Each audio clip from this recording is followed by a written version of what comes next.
I wish he'd just disappear. That's what she said. Not in a fight. Not in a moment of anger. She whispered it to someone else, soft, bitter, and meant to stay unheard. But I heard it. I was walking past the half-closed door to her bedroom, coffee in one hand, car keys in the other. And then I stopped, frozen, because I knew that voice. Rachel, my wife. 12 years married. Build a house, build a business, build a damn life. And she wanted me gone. Just like that. I don't even care how she said. I just want him out of my life. For good. I stood there for a full minute. Didn't breathe. Didn't blink. Just listened as she laughed with someone on the phone, probably Greg, her boss. Probably more than her boss. And right then, something in me shut off. Like a switch flipped. Not rage. Not heartbreak.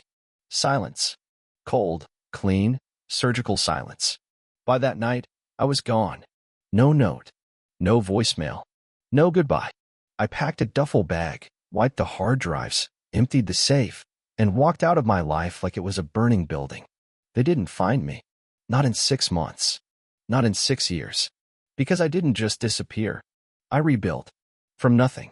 And then 7 years later, I returned. Not as the man she remembered, but as the first billionaire this town ever saw. And the first thing I saw when I checked into that 5-star hotel? A waitress with tired eyes. Limp hair. Sunken cheeks behind cheap makeup. Jane. I asked, voice calm, but sharp as winter air. She looked up. Eyes wide. She opened her mouth to speak, but no words came. I smiled, just slightly. Jane, what happened to you? Want me to move into part 2, the beginning of suspicion, the unraveling before the storm? 3000. ChatGPT, 3002, 980. Part 1. The day I disappeared, I wish he'd just disappear. That's what she said. Not to me. Not even during a fight. She said it to someone else, thinking I was already gone. Whispered it like a secret, careless and cruel, meant for private ears, not mine. But I heard it. It was a Tuesday morning. Quiet. Harmless on the surface. I'd just come back in the house because I forgot my wallet. And that's when I heard her voice through the cracked bedroom door. Rachel. My wife. 12 years together. The woman who used to fall asleep on my chest now couldn't even look me in the eye. I don't even care how she said. I just want him out of my life. For good. She laughed. Low. Dry. Someone on the other end laughed with her. A man. Greg. Her boss. Maybe more than that. Something inside me quietly, efficiently snapped. Not loud. Not violent. Just the clean break of a rope under too much weight. I stood there for a full minute. Keys in hand. Wallet forgotten. My heart didn't race. My face didn't twist. I didn't even open the door. I just turned around and left. That night, I disappeared. No note. No explanation. I transferred what was mine. Liquidated what I needed. Grabbed one suitcase, one laptop, one envelope of cash. Deleted everything else. And I vanished. The first week, I slept in my truck under a different sky. The first month, I got work fixing broken machinery at farms in the Midwest. In 6 months, I'd already tripled what I left with. But money wasn't the goal. Not then. The goal was clarity. Silence.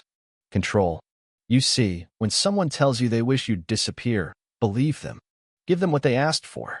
And then, give yourself the life they never imagined you'd reach. 7 years later, after deals, risk, blood, silence, and 1,000 early mornings, I came back. Not as the man she remembered, but as the first billionaire this dusty little town had ever produced. And fate, funny as ever, greeted me at the hotel bar with a familiar face. Hair matted. Makeup smeared. Wrinkles she once mocked on others now etched around her eyes. Jane, I said quietly. She looked up, blinked twice like she saw a ghost. The tray in her hand trembled just slightly. Her mouth opened, but no sound came out. I smiled. Just a little. Jane, what happened to you? Funny thing about betrayal, it rarely kicks in the front door. It sneaks in. Barefoot. Quiet. And it starts by rearranging the furniture when you're not looking. I used to think we were just going through a rough patch. You know, the kind every long-term couple hits. Too much work, not enough sleep. Late dinners, missed calls, a forgotten anniversary or two. No big deal, right? But then she changed her perfume. That was the first sign. Not the scent itself, for Rachel had always loved floral tones, soft, understated. This one was sharp, musky, the kind of fragrance you wear when you want to be remembered by someone new. New bottle? I asked one night casually. She shrugged. Just something I saw at the mall. No eye contact. No smile. Just the brush off. Then came the phone habits. Lock screen added. Notifications silenced. She used to leave it on the kitchen counter like it was nothing. Now it followed her everywhere. Bedroom, bathroom, even into the laundry room. Like it had secrets to keep. Still, I played dumb. Maybe I didn't want to see it. Maybe I believed ignoring it would somehow make it untrue. But it wasn't just the phone. It was her laughter. That laugh I used to know, warm, easy, real, turned into something else. Shorter, tighter, performed. And it wasn't for me anymore. I'd walk into the room and feel it. That shift in energy. Like I was interrupting something. Like I didn't belong in my own house. There was a night I remember, clear as glass. She was sitting on the couch, texting, smiling at the screen like it told jokes better than I ever could. I sat across from her. Just watched. Didn't say a word. And that's when it hit me. The distance between us wasn't emotional anymore. It was physical, tangible. Like a wall had been built, and I didn't even know I was on the other side. I tried, of course. I booked a weekend getaway. Just us, no phones. She said she couldn't. Work retreat. Same weekend. Non-negotiable, she said. Right. Work. The same work that now dressed in tighter skirts, stayed later than usual, and came home smelling like hotel soap. I still remember the exact moment the suspicion sank deep. We were having dinner, just the two of us. Halfway through the meal, her phone buzzed. She looked, smiled, and then she said his name. Greg. Greg said the pitch got approved, she said, almost to herself. Then she caught herself, looked up. Oh, it's just a project thing. Greg, her boss. Married. Confident. Charming in that fake, motivational speaker kind of way. The kind of man who compliments your wife too much and shakes your hand like he's measuring it. That night, after she went to bed, I poured a drink and opened my laptop. I didn't know what I was looking for, but I knew something was missing. Not just trust, respect, warmth. Whatever glue had held us together was starting to dry and crack. And the scariest part? I wasn't even angry yet. Just aware that this wasn't love anymore. It was paperwork with shared bills and forced conversations. A marriage in name only. And I hadn't disappeared yet. But in that moment, sitting alone in my own house, whiskey in hand, I realized I was already fading. Men like me don't break easily. We watch. We calculate.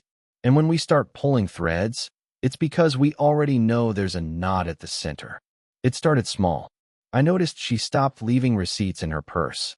Rachel used to toss everything in there. Dry cleaning, lunch runs, drugstore crap. Suddenly, nothing. Then one night, she left her tablet on the kitchen island. Unlocked. Maybe she forgot. Maybe she got careless. Maybe she thought I'd never look. She was wrong. There was an email still open. Confirmation from a hotel in Santa Barbara. 2 nights. Ocean View. The name on the reservation? Hers. The credit card? Also hers. Except it wasn't. It was mine. I paid that card off every month.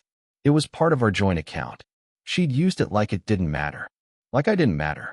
I didn't say anything that night. Didn't throw it in her face. Didn't even hint. I just took a screenshot. Then I started watching closer.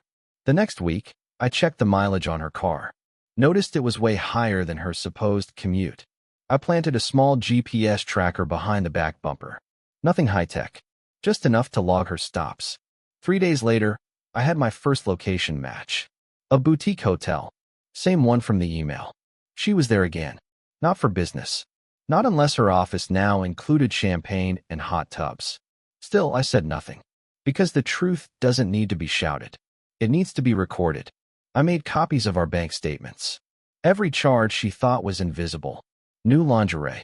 Spa visits. Dinner bills for 2. Most of them in places she claimed to hate. Funny how her taste changed overnight. Then came the cloud storage. She still had access to an old iCloud account we once shared. She probably forgot about it. I hadn't. One afternoon, while she was working late, I logged in. Photos. Lots of them. Not explicit, not yet, but intimate. A hand on her back. A wine glass held by someone else's fingers. A reflection of Greg's car in a hotel mirror. And the kicker? A voice memo. Her voice. Whispering. Laughing. I don't even feel guilty anymore, she said. It's like, I finally feel alive again. Alive. She sounded alive while I felt like a ghost in my own home. And still, I didn't confront her. Because now it wasn't about catching her. It was about preparing the exit. Quiet. Surgical. Final. I started making calls. Quiet ones. An old college buddy turned lawyer. A real estate contact who owed me a favor. A private investigator with a taste for discretion. And the deeper I went, the clearer it all became. This wasn't some stupid fling. This was a pattern. A side life. A whole second world she built while I was fixing the garbage disposal and paying the mortgage. You want to know the irony? She once told me I was boring. Predictable. She had no idea what a boring man can do when he's been pushed too far. The night it all broke open wasn't supposed to be special. Just another charity gala.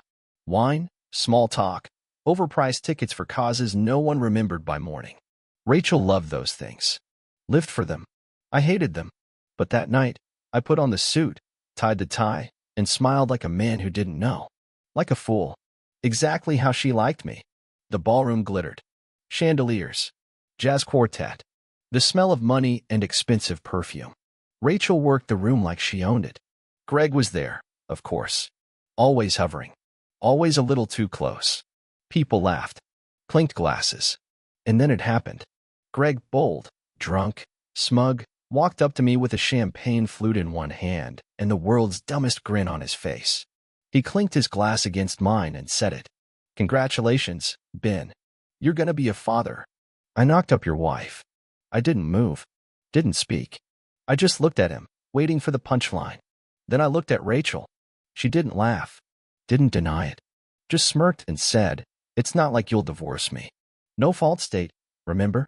That's when everything slowed. The band kept playing. People kept dancing. But inside me, a storm went still. I nodded once, smiled, then walked out. To the valet? Not quite. To the glove compartment of my truck. When I came back in, the lights had dimmed. Music turned soft, jazzy. Rachel stood at the bar, laughing at something Greg said. Until they saw me. Her smile froze. Greg turned, confused.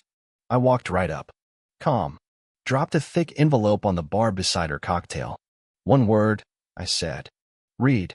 She opened it. Slowly. Hands trembling before they even reached the first page. Inside, printouts of emails. Screenshots. Hotel invoices. Photos. Proof. Greg leaned over, still cocky. What the hell is this, Ben? I met his eyes. Your resignation. He snorted. You're bluffing. Rachel's face went white. Fish out of water. Her lips moved, but nothing came out. I kept going. You shouldn't let your mistress keep a shared iCloud account with her husband. Rookie move. The jazz stopped. Someone dropped a glass. Then, with one tap on my phone, the ballroom's projector lit up. A video.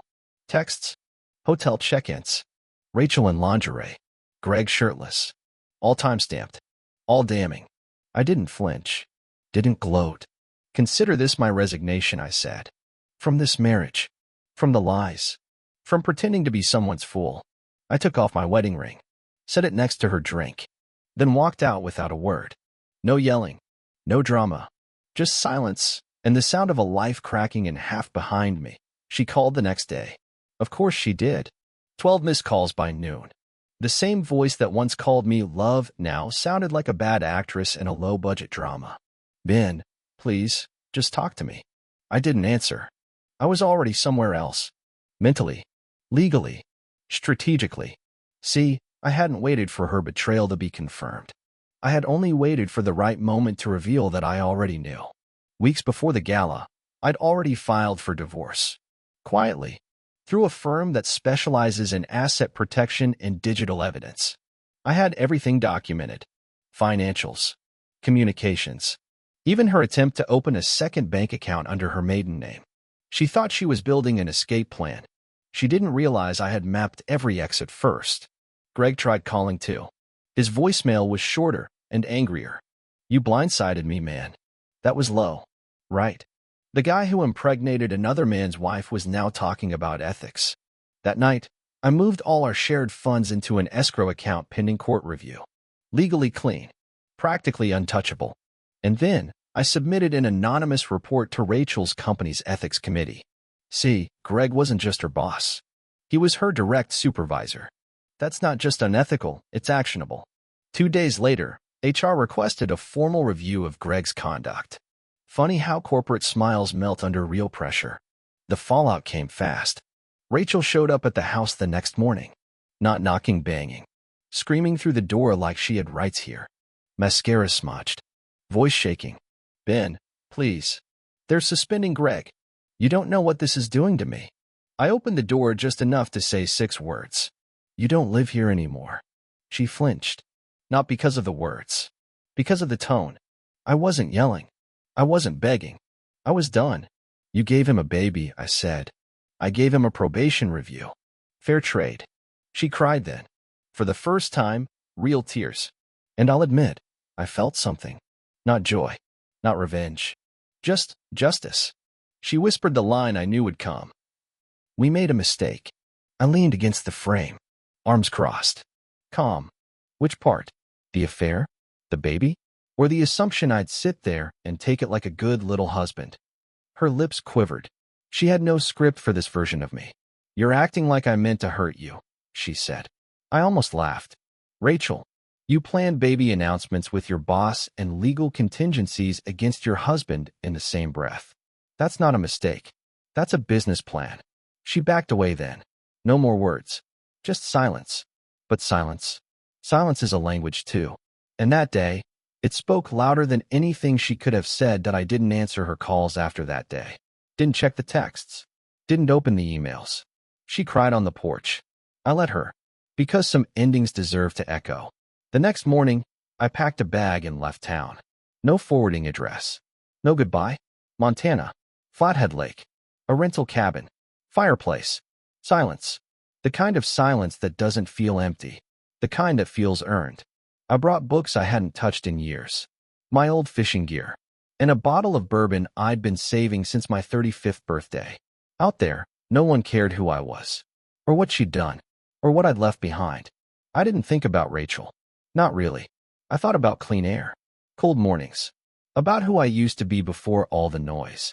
Before I became the man someone wished would disappear. And somewhere around day 5, I realized something strange. I wasn't angry anymore. Don't get me wrong. I hadn't forgiven her. That would require sainthood. But the rage? The kind that had fueled me through the ballroom. The evidence. The legal chessboard? It was gone. Burned off. What remained was something sharper. Clarity. Then, on the 7th day, my phone rang. Unknown number. I almost ignored it. But something told me to pick up. Ben, the voice said, hesitant. It was Rachel's sister. I know you probably don't want to hear from anyone in our family right now, but I just wanted you to know. I'm sorry. You didn't deserve any of this. She didn't try to defend Rachel. In fact, she admitted she'd seen it coming. She's always been like this, she said. Always chasing something shinier. Always assuming someone else would clean up the mess. It wasn't pity in her voice. It was disappointment. Real, heavy, tired disappointment. I thanked her. Meant it, too. Later that night, another call came. Different number. A woman's voice. Sharp. Controlled. Precise. I think we should talk, she said. I'm Greg's wife. I sat up. We met the next day in a quiet cafe across town. Her name was Mara. And from the first glance, I knew. This woman was steel. Business attire like armor. Eyes like cold water. You're not the only one cleaning up their mess, she said. She slid a folder across the table. Photos. Timelines. Screenshots. Hotel overlaps. Receipts. Messages. Greg hadn't just cheated with Rachel. Rachel was just the latest. He's charming, she said. And slippery. But not as smart as he thinks. I looked at her. Why help me? She didn't hesitate. Because I know what it's like to be used as a stepping stone. I've got kids to protect. You've got a future to rebuild. This helps both of us. She stood up, offered a hand. Let them ruin themselves, she said. We're not part of their script anymore. And just like that, the man she betrayed, and the woman he betrayed her with, became the first alliance I hadn't seen coming. 3 weeks later, I came back. Not for her. For me. The paperwork was moving. Lawyers were in full swing. The house was mine. The accounts were safe. The silence was finally mine to keep. I shaved, got a haircut, bought new boots that actually fit the man I'd become. Even started getting offers again. People who once ignored me at business events now wanted lunch. Funny how people only respect what they can't recognize anymore. Then came the gala. Another one. Different year, same hotel. I didn't plan to go, but Mara said she would be there. And well, sometimes curiosity has teeth. I walked in clean. Not a wrinkle on the suit. No weight on my shoulders. People stared. Some recognized me. Most didn't. And then I saw her. Rachel. Alone near the bar. Dressed too formal, makeup a little too heavy. Like she was trying to look like the woman I used to chase. She turned. Saw me. I watched her freeze. For a split second, she looked 20 years older. Then she smiled, nervous and thin. Ben, her voice cracked on the name. I nodded. Calm. No warmth. No hate. Just presence. I didn't think you'd come, she said. I wasn't planning to. She looked me over, trying to find something familiar. She didn't. You look different. I am, I said. She stepped closer, like muscle memory told her to. How have you been? I let the pause sit just long enough. Free. That word hit her harder than a slap. She looked down, bit her lip. I've been meaning to talk. I raised an eyebrow. Why? You already said everything you needed to. She tried to recover. You know Greg's gone. They fired him. And Mara, she's doing great, I said. We had lunch last week. That one landed like a punch. Rachel looked stunned. Not jealous. Not angry. Outmatched. You disappeared, she said quietly. Just vanished. No, I said. You wished I would. I just gave you what you wanted. She looked like she wanted to cry. Or scream. But instead, she just stood there, still trying to win a game that had already ended. I turned to leave. Ben, wait, she said. I stopped. She was staring at me like she was trying to remember something. A life. A version of herself that hadn't burned everything down. I never thought you'd actually walk away. I looked her straight in the eye. That's the problem, Rachel. You never thought at all. And then I left. Walked out into the cool night air. No bitterness. No anger. Just clean, wide open space. I didn't disappear. I evolved. And this time, I wasn't coming back for anyone but me.